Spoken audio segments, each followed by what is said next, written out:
Today I want to show you how to draw and color a macaroon. Here I have a prepared sketch of 3 macaroons, but it might take too much time, so I'll just draw one and then we'll color it with watercolor paint.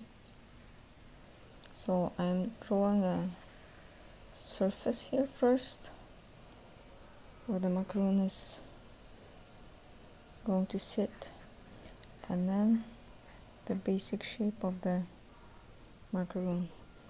It's kind of shaped like an ellipse or oval.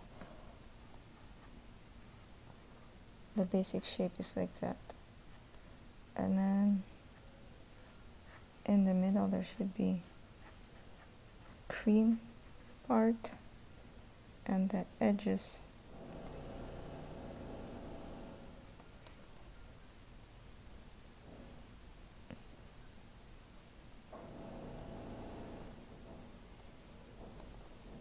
like that.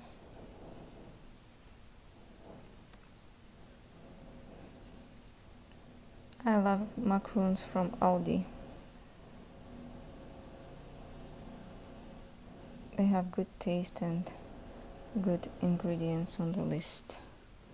So there we go. That makes me want to draw another macaroon. So one macaroon is kinda looking lonely.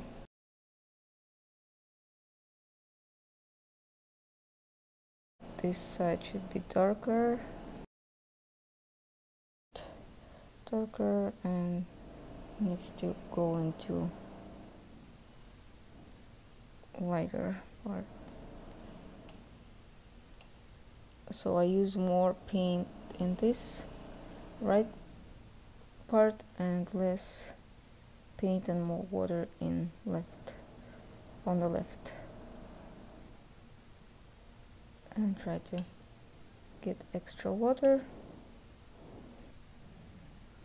Be careful though when you're coloring the top macaroon that the paint doesn't bleed into the bottom one. I see that it's happening right now to my macaroon here.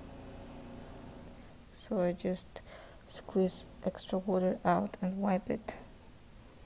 So there's our macaroons.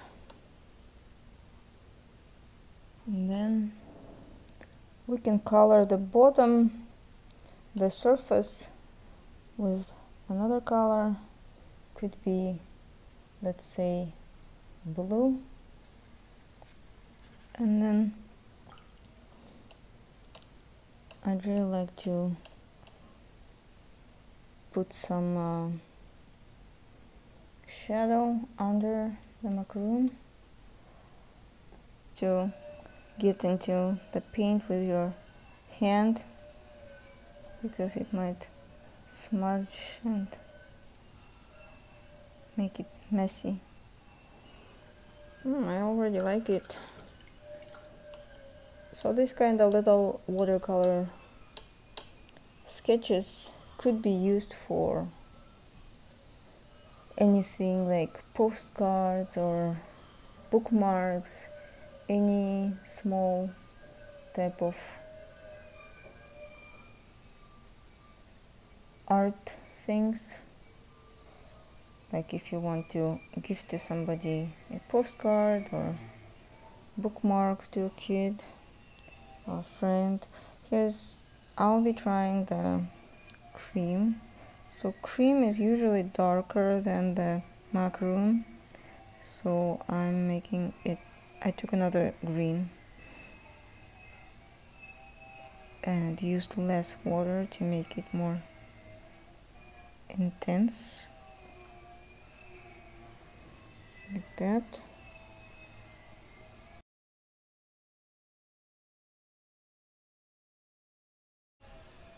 So I have this white gel pen called Uniball. I'll try to add some white spots here to make it more realistic. And I don't know if we should trace it with a black liner. Right now I'm just pretty much experimenting. If you want, you can do that too.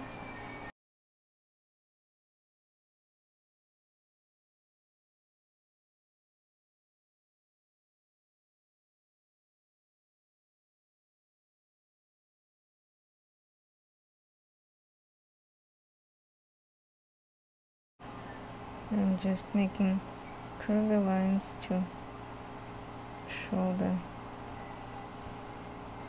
texture. For the edges, or for the shades, you also can use this method with dots. When you add dots, it makes perfect shade here, making it more 3D like.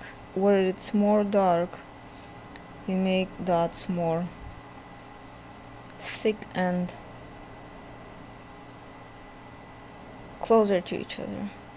As it goes away from the dark part, you make them less crowded. Hope you enjoyed it, and check out my recent shorts that I've been downloading for everyday, quick and easy art. If you do those small flower sketches every day, it will keep you in a good shape for doing something like this in the future. Thanks for coming, and make sure you check out other videos. Subscribe, and see you soon.